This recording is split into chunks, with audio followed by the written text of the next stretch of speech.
Hi, my name is Katie Duggar, and I'm going to be discussing with you lifting the stay-at-home order and how it can help bring our economy back.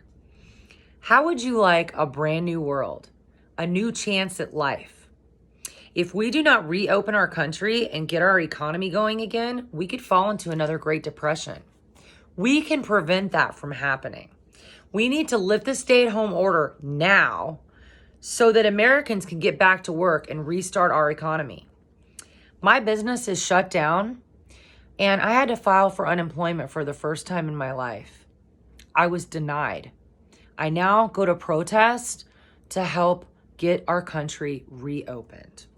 I will be discussing coronavirus and how it has gotten a stay-at-home order in place, what coronavirus is, some health concerns, as well as what lifting the stay-at-home order can do. What is coronavirus?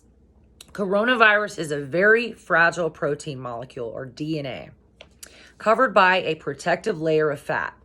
When absorbed by cells of the ocular, which is the eye, nasal, or buccal mucosa, which is the inner lining of your cheeks and the back of your lips, it changes the cell's genetic code, a mutation, and converts them into aggressor and multiplier cells.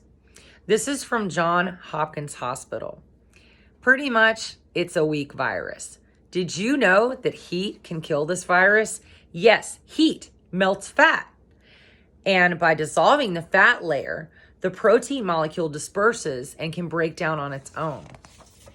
We have locked down our country and even the world because of this virus. Idaho officially issued the stay-at-home order March 25th, 2020. And many people, including our governor, would like to keep it that way until the end of June. Ask yourselves, can we sustain life for that extended period? There is a concern, and I understand that the virus will spread, and the stay-at-home orders are set in place to keep with social distancing. So what does this all mean for us? It means we cannot go to work unless deemed essential. Do we, the people, no longer have a right to what's essential and what is not? The unemployment rate is more than 4 times higher compared to the last all-time high of unemployment, says the Epic Economist. What are we to do when we cannot pay our bills and put food on the table for our families?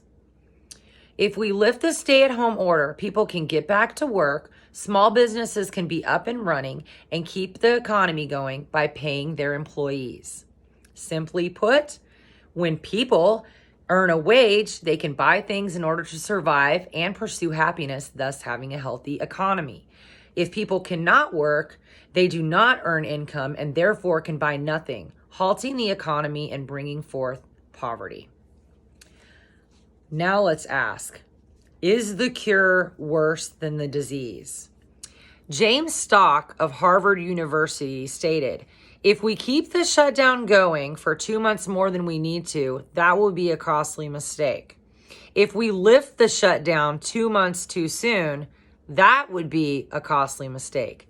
Which is it? Let me tell you, the economy is suffering more than we are from the virus itself.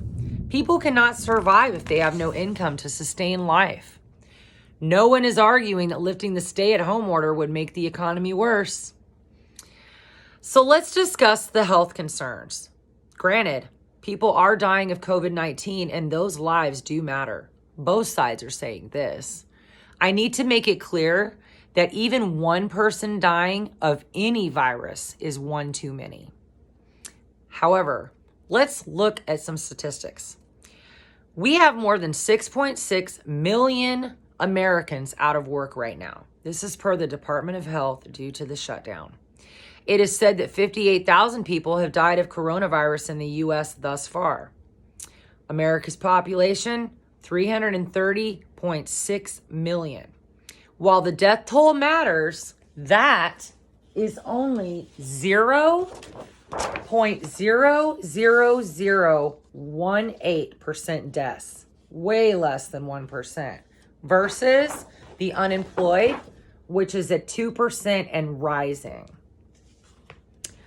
The number just this year of deaths from cancer AIDS and abortions are in the millions.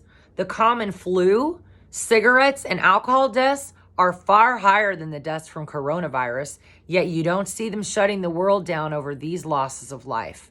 And these deaths happen every year repeatedly. So let's talk about some other symptoms from the stay-at-home order. Social unrest. If we do not open the economy now, we are going to see more looting and more robbery. Food shortages.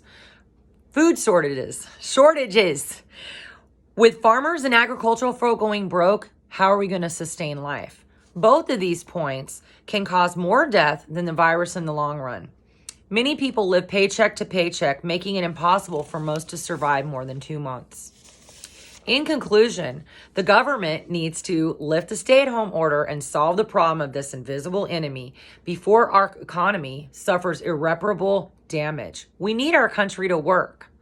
So we discussed how coronavirus has brought us on a stay-at-home order, what coronavirus is, the effect the shutdown is having on the economy, health concerns, how the economy is suffering more than the effects of the virus itself, and what will happen if we do not lift the order. The virus has pitted us further against each other. Don't let this happen anymore. We can work together. Shutting down the economy could save many lives, but at the same time, it is crippling the economy. We do not want to go back to normal. Normal didn't work. We need a new normal where we respect others by always staying at home when we're sick and we practice good hygiene. A normal where we value our freedom and the opportunities that we have here in America. Let us take this pandemic as a huge lesson learned and have a new appreciation for life. By lifting the stay-at-home order, we can save our economy, save America, and take back our right to life, liberty, and the pursuit of happiness. Thank you for listening.